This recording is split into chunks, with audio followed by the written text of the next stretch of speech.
وہ خمار ذرا گہرا ہو لے تو میں سلطان شاہ کو جگا دوں گا۔ وہی میری اس رات کی سب سے بڑی بھول تھی۔ پتہ نہیں کب غنودگی کی لہر اچانک مجھ پر غالب آ گئی اور سلطان شاہ کو بیدار کرنے سے پہلے ہی میری آنکھ لگ گئی۔ مجھے کچھ اندازہ نہیں کہ میں کتنی دیر سوتا رہا۔ خوف اور سنسنی کے ملے جلے جذبات کے ساتھ میری آنکھ کھلی تو میں اس جگہ پر بے حس و حرکت پڑا۔ اندھیرے میں آنکھیں پھاڑ پھاڑ کر دیکھنے کی کوشش کرتا رہا لیکن ناکام رہا۔ پھر اچانک ہی مجھے اپنے سرہانے سے ایک موہوم سی آواز آئی۔ یوں محسوس ہوا جیسے بوجھ اٹھاتے ہوئے کسی کے منہ سے خفیف سی آواز غیر ارادی طور پر آزاد ہو گئی ہو۔ میں نے آواز کی سمت میں سر گھمانے کی کوشش کی مگر اس وقت میرا سر منو بوجھل ہو گیا۔ میرے لاشعور میں یہ خوف جمع ہوا تھا کہ اس اندھیرے کمرے میں ہمارے علاوہ کوئی پراسرار اجنبی موجود تھا جو کسی بھی طرح ہمارا خیر خواہ نہیں ہو سکتا تھا۔ غالب گمان یہی تھا کہ مجھے حرکت کرتے دیکھ کر وہ مجھے کوئی نقصان پہنچانے پر تل جاتا۔ گالان سے واپسی پر میرے اور غزالہ کے درمیان جو گفتگو ہوئی تھی اس کے بعد میں ویرا کے بارے میں بہت فکر مند تھا۔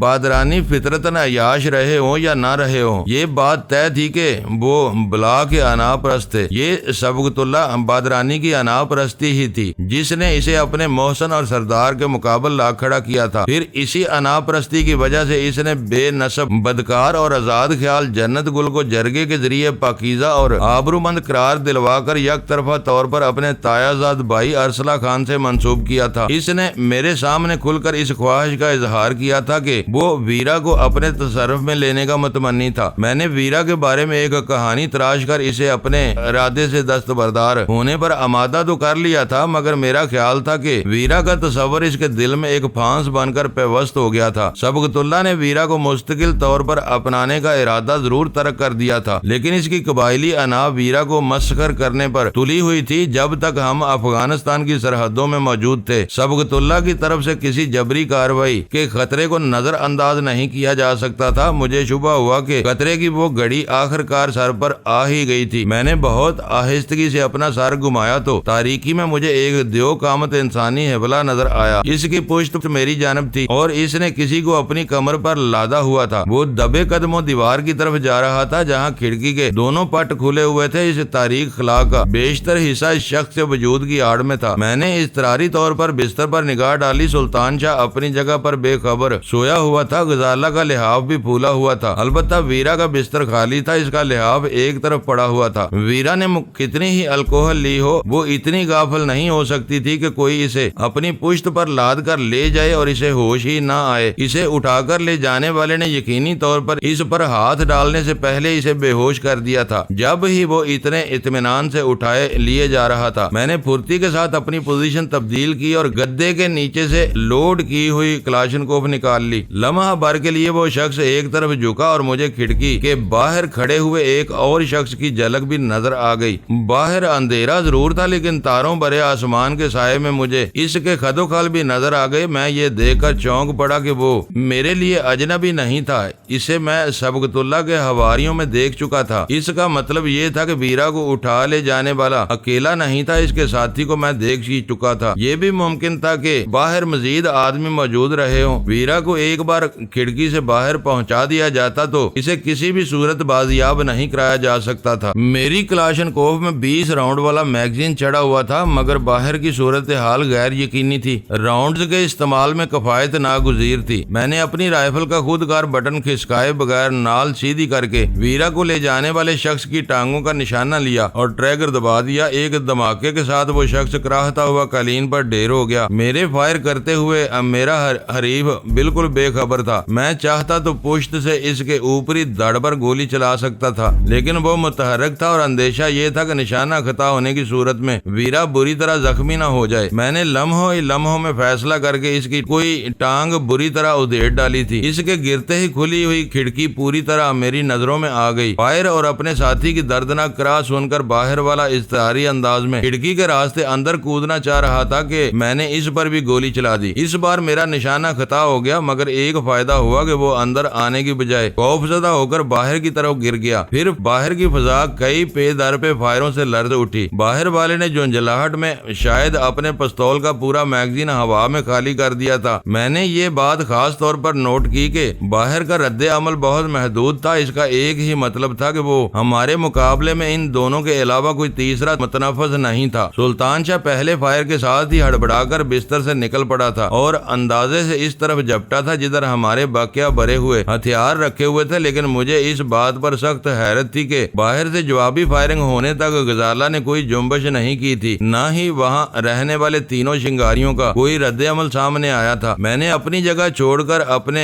زخمی حریف کی طرف چھلانگ لگا دی۔ ویرا قالین پر جس طرح گری تھی اسی طرح بے حس و حرکت پڑی ہوئی تھی۔ میں نے اپنے حریف کے ڈیل ڈول کو دیکھتے ہوئے اس سے دست بدست مقابلہ کرنے کا ارادہ ترک کرتے ہوئے اس کے بائیں پہلو پر فائر کیا، مگر وہ خطرہ بھانپ کر اسی لمحے داہنی طرف جھکا اور گولی پتھروں کی دیوار کے کسی جوڑ میں پیوست ہو گئی۔ وہ داہنی طرف جھکے جھکے ہی پلٹا اور کسی پھرتیلے چیتے کی طرح جست لگا کر میرے اوپر آ رہا۔ میرے لیے اس کے اڑتے ہوئے وجود کی جھونک کو سنبھالنا ممکن تھا۔ میں اس کے ساتھ ہی قالین پر ڈھیر ہو گیا۔ وہ گراتے ہوئے کسی اجنبی زبان میں کچھ بکے جا رہا تھا اور مجھے بری طرح جھنجھوڑ رہا تھا۔ ہینڈز اپ، میں گولی مار دوں گا۔ اندھیرے میں سلطان شاہ کی گراہٹ گونجی۔ اس کی آواز میں نیند کے خمار کا دور دور تک پتہ نہیں تھا، لیکن مجھے خوف تھا کہ وہ اسی وقت گہری نیند سے بیدار ہوا ہے اور اسے سچویشن کا پورا ادراک نہیں ہے۔ اگر اس نے اندھا دھند گولیاں برسائیں تو میرے علاوہ ویرا کی جان کو بھی سنگین خطرہ لاحق ہو سکتا تھا۔ اس بارے میں سوچتے ہوئے میرا دھیان بٹا ہی تھا کہ میرے حریف نے فائدہ اٹھا لیا۔ گولی نہ چلانا، میں نے اپنے کمر کو اس شخص کی گرفت سے محفوظ رکھنے کے لیے ہاتھ پیر مارتے ہوئے چیخ کر کہا، ہم بری طرح الجھے ہوئے ہیں، تم کھڑکی کا خیال رکھو، ایک بدماش ادھر بھی موجود ہے۔ اس اثنا میں میرا حریف میری کمر میں ہاتھ ڈالنے میں کامیاب ہو چکا تھا۔ اس نے ایک جھٹکے سے مجھے اپنے ہاتھوں میں اٹھایا اور اپنے قدموں پر کھڑا ہوتا چلا گیا۔ میرے حلق سے خود بخود بے معنی آوازیں برآمد ہونے لگیں۔ سلطان شاہ کھڑکی کی طرف جانے کے لیے جو ہی ہمارے قریب سے گزرا، میرے حریف نے مجھے بے رحمی سے اس پر اچھال دیا اور ہم دونوں ایک دوسرے سے الجھ کر قالین پر ڈھیر ہو گئے۔ زخمی حریف لنگڑاتا ہوا کھڑکی کی طرف بھاگ نکلا۔ سخت مزاحمت سے دو چار ہونے کے بعد اسے اپنی جان کے لالے پڑ گئے تھے اور وہ ویرا کو تقریباً بھول بیٹھا تھا۔ اس مقابلے میں کلاشنکوف میرے ہاتھ سے نکل گئی تھی۔ باہر والے کو ہم لوگوں کی طرف سے کسی مقابلے کی توقع نہیں تھی۔ وہ بوکھلاہٹ کے عالم میں میگزین لوڈ کر کے بار بار ہوائی فائرنگ کیے جا رہا تھا، لیکن اس نے دوبارہ کھلی ہوئی کھڑکی کے سامنے آنے کی ہمت نہیں کی تھی۔ وہ فائرنگ کرنے کے ساتھ ہی رہ کر کچھ چیختا جا رہا تھا۔ شاید وہ اپنے اندر والے ساتھی کا حوصلہ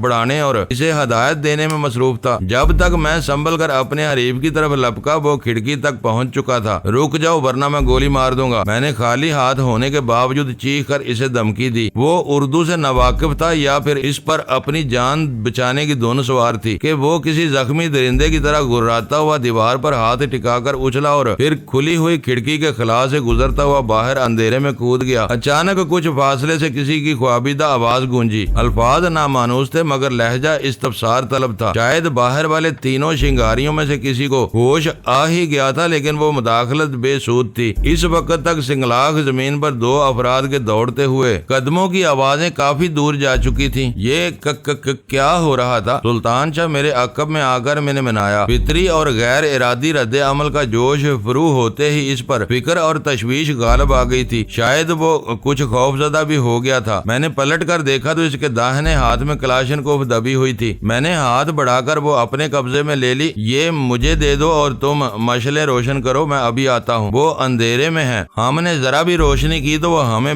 باڑ پر رکھ لیں گے۔ چوروں کے پاؤں نہیں ہوتے، وہ بھاگ چکے ہیں۔ میں نے سختی سے کہا، میں جیسا کہہ رہا ہوں تم ویسا ہی کرو، ہم خطرے سے نجات حاصل کر چکے ہیں۔ میں رائفل کو خود کار پوزیشن میں شفٹ کر کے کھلی ہوئی کھڑکی کے قریب گیا اور نال موٹی دیوار کے سر پر ٹکا کر فرش پر بیٹھتے ہوئے گھوڑا دبا دیا۔ میگزین میں موجود 10 کی 10 گولیاں چند سیکنڈ میں آسمان کی طرف تیرتی چلی گئیں۔ میرے اس برسٹ نے تاریک اور ویران فضا کو لرزا کر رکھ دیا۔ سلطان شاہ نے ایک مشل روشن کر دی۔ میں اس کی طرف پلٹا تو وہ حیرت سے ویرا اور غزالہ کو دیکھے جا رہا تھا۔ مجھے اپنی طرف متوجہ پا کر اس نے تحیر زدہ آواز میں پوچھا، ان دونوں کو کیا ہوا؟ اتنی مار داڑ سے تو مردے بھی اپنی قبریں پھاڑ کر باہر نکل آتے ہیں۔ یہ دونوں بالکل بے سود پڑی ہوئی ہیں، انہیں کوئی زود اثر دوا سنگھا کر بے ہوش کیا گیا ہے۔ میں نے کہا، شنگاری اپنے حریفوں کو بے ہوش کرنے کے عادی معلوم ہوتے ہیں۔ یہ آنے والوں کی بدقسمتی تھی کہ انہوں نے صرف عورتوں کو بے ہوش کرنے پر اکتفا کیا۔ ہم بھی بے ہوش ہوتے تو وہ ویرا کو اٹھا لے جانے میں کامیاب ہو جاتے۔ عورتیں ہم سے دور مگر ایک دوسرے کے ساتھ دراز تھیں، اس لیے آسانی سے شکار ہو گئی۔ لیکن تم نے کیسے سمجھ لیا کہ یہ شنگاریوں کی حرکت حیرت تھی، کیا ہم ان کے سردار کے مہمان نہیں ہیں؟ مہمان ہونا اور بات ہے، سبقت اللہ کی ویرا پر نظر تھی۔ تازہ واقعات اسی سلسلے کی کڑی ہیں۔ ہم گالان سے یہاں تک اسی کے رحم و کرم پر تھے۔ وہ ویرا کو زبردستی بھی چھین سکتا تھا، اسے اتنی ہیر پھیر اور ڈکوسلے کی کیا ضرورت تھی؟ وہ الجھن امیز لہجے میں بولا، کیونکہ وہ تفصیلات سے باخبر نہیں تھا۔ دوہری شخصیت رکھنے والے لوگ ہیر پھیر کے بغیر کوئی کام نہیں کرتے۔ وہ ڈنکے کی چوٹ پر ویرا پر ہاتھ ڈالتا تو پوری شنگارا ویلی میں بدنام ہو جاتا۔ اس کی نئی نویلی سرداری ایسی بدنامی کی متحمل نہیں ہو سکتی۔ رات کے اندھیرے میں یہاں رونما ہونے والی واردات نامعلوم مجرموں کے سر ڈال دی جاتی۔ جب ویرا سے اس کا دل بھر جاتا تو ویرا کو مروا دیا جاتا یا پھر بے ہوش کر کے کسی دور افتادہ ویرانے میں پھینکوا دیتا۔ اس طرح وہ کوئی بدنامی مول لیے بغیر اپنی انا کو تسکین پہنچا سکتا تھا۔ پھر اب کیا ہوگا؟ اپنے آدمیوں کی ناکامی اسے مشتعل کر دے گی۔ ہم پر کوئی اور وار بھی ہو سکتا ہے، اس کا امکان بہت کم ہے، میں نے سوچتے ہوئے کہا۔ ہر قسم کے وسائل پر دسترس رکھنے کے باوجود یہ لوگ لاسلکی مواصلاتی سہولتوں سے بے بہرہ ہیں۔ رات میں یہاں سے گالان کا سفر اختیار کرنا ناممکن ہے۔ سبقت اللہ کو دن چڑھنے سے پہلے اسے ناکامی کی اطلاع نہیں مل سکتی۔ ان لوگوں کی نئی ہدایت کے ساتھ واپسی دوپہر سے پہلے نہیں ہوگی۔ ہو سکتا ہے کہ اس وقت تک ہم یہاں سے کافی دور نکل چکے ہوں۔ سلطان شاہ غزالہ کی دیکھ بھال میں مصروف ہو گیا۔ میں ویرا کے قریب جا بیٹھا۔ میں نے ویرا کی آنکھوں کے پپوٹے الٹ کر دیکھا تو اس کی دونوں پتلیاں اوپر چڑھی ہوئی تھیں اور آنکھوں کی سفیدی بھیانک معلوم ہو رہی تھی۔ اس وقت موسم خاصا خنک تھا۔ میں ویرا کو قالین سے کھینچ کر اس کے بستر تک لے جانے کی کوششوں میں مصروف تھا کہ کھلی ہوئی کھڑکی سے ایک آواز سن کر بری طرح بھڑک اٹھا۔ وہ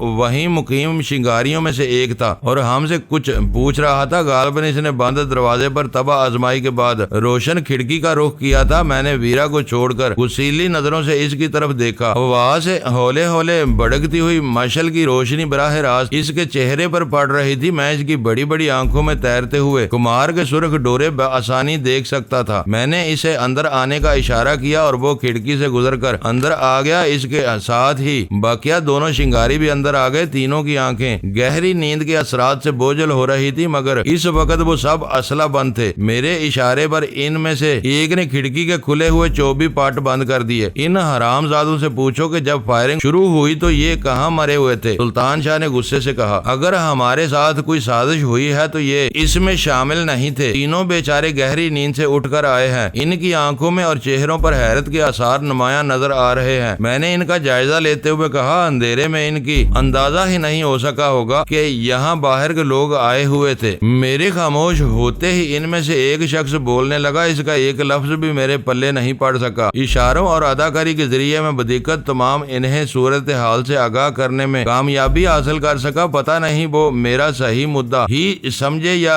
کسی اور نتیجے پر پہنچے، لیکن اتنا ضرور ہوا کہ ان کی متجسس اور خوابیدہ نگاہوں میں تفہیمی آسودگی جھلکنے لگی اور انہوں نے سوالات کرنے کا سلسلہ ختم کر دیا۔ ان کی مدد سے میں نے ویرا کو بستر پر منتقل کر کے اس کے بدن پر لحاف ڈال دیا۔ سلطان شاہ نے غزالہ کو ہوش میں لانے کے چکر میں پانی کے چھینٹے مار مار کر اس کے چہرے کے ساتھ ہی تکیہ بھی بھگو دیا تھا۔ سب کوششیں بے سود ہیں، میں نے ایک طرف بیٹھتے ہوئے کہا۔ اپنی توانائیاں ضائع مت کرو۔ بے ہوشی کی دوا کا اثر اترنے سے پہلے انہیں ہوش نہیں آئے گا۔ یہ اتفاقی بے ہوشی نہیں ہے جو امدادی کوششوں سے ختم ہو جاتی ہے۔ یہ کہہ کر میں نے اپنی ریسٹ واچ پر نگاہ ڈالی تو وہ 3:30 بجا رہی تھی۔ تینوں شنگاری مجرمانہ احساس کے ساتھ سر جھکائے خاموش کھڑے ہوئے تھے۔ شنگاریوں سے اجتماعی طور پر کوئی لگاؤ یا ہمدردی نہ ہونے کے باوجود مجھے ان پر ترس آنے لگا، لیکن سلطان شاہ برہمی سے بولا، ان کی ناک کے نیچے اتنا بڑا واقعہ ہو گیا اور یہ گدے گھوڑے بیچ کر سوتے رہے، اب میں ان سالوں کی رات خراب کر دوں گا۔ یہ کہہ کر وہ ان تینوں کو گھورنے لگا، پھر قندوز خان کہہ کر اپنا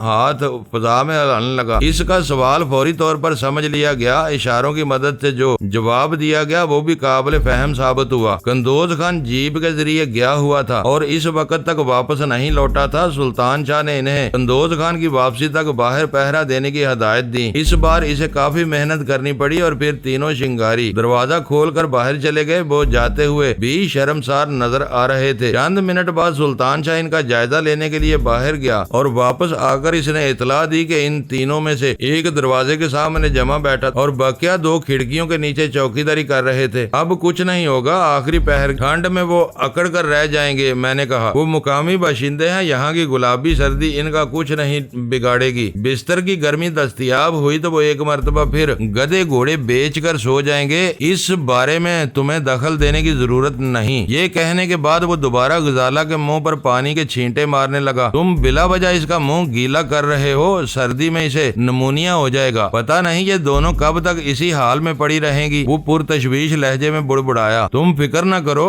قندوز خان روانگی کا بندوبست کر کے واپس آیا تو ہم انہیں اپنے کاندھوں پر لاد کر بھی دوڑ لگا سکتے ہیں۔ ان کی بے ہوشی ہماری روانگی میں مانے نہیں ہو سکے گی۔ وہ پتھر کے کسی تشویش زدہ بت کی طرح غزالہ کے سرانے جمع بیٹھا رہا۔ میرے لیے یہ ایک خوشگوار بات تھی کہ سلطان شاہ غزالہ کی ذرا سی بھی پریشانی پر اس قدر فکر مند ہو جاتا تھا جیسے ان دونوں کے درمیان خون کا کوئی قریبی رشتہ رہا ہو۔ میں اطمینان سے اپنے بستر پر دراز ہو کر لحاف میں دبک گیا۔ کیا تم سو رہے ہو؟ اس نے حیرت سے آنکھیں پھاڑ کر پوچھا۔ میں نے اپنی ڈیوٹی پوری سے زیادہ ادا کی ہے، اب تم جانو اور تمہارا کام۔ میں ذرا ایک جھپکی لے لوں۔ خطرے کی وجہ سے میرے ذہن اور عضلات پر طاری ہونے والا دباؤ ختم ہونے کے ساتھ ساتھ مجھے نیند ستانے لگی تھی۔ بستر کی نرم اور آرام دہ حرارت پا کر میں نے آنکھیں موندی تو ذہن نیند کی دلدل میں دنستا ہی چلا گیا۔ ہم چاروں صبح کے معمولات سے فارغ ہوئے تو شنگاریوں نے ناشتہ پیش کر دیا۔ وہ سخت جانی کوہستانی وقت سے سونے اور وقت پر جاگنے کے عادی تھے۔ سلطان شاہ نے رات کے آخری حصے میں انہیں شب بیداری میں مبتلا کر کے سخت اذیت سے دو چار کر دیا تھا۔ وہ چل پھر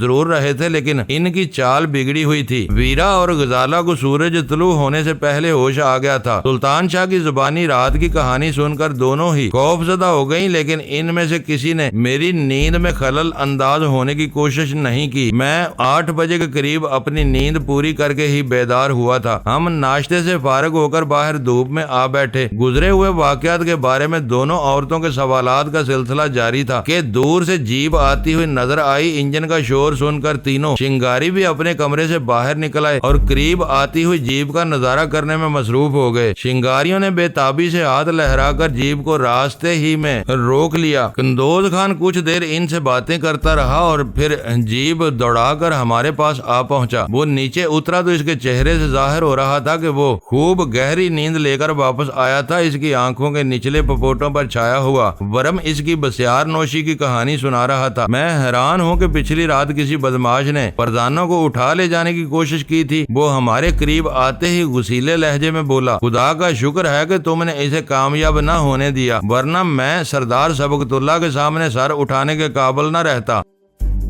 معزز ناظرین، لائک کریں، شیئر کریں اور کمنٹس باکس میں پاک آرمی زندہ باد، پاکستان پائندہ باد کا نعرہ ضرور درج کر کے اپنے ملک پر فخر کریں اور پاکستان کی بنیادیں مضبوط کرنے میں اپنا کردار ادا کریں۔ ویڈیو دیکھنے کا شکریہ۔ معزز ناظرین، اپنا خیال رکھیے گا اور ہمارے چینل کا بھی۔ ISI پاک آرمی زندہ باد، پاکستان پائندہ باد۔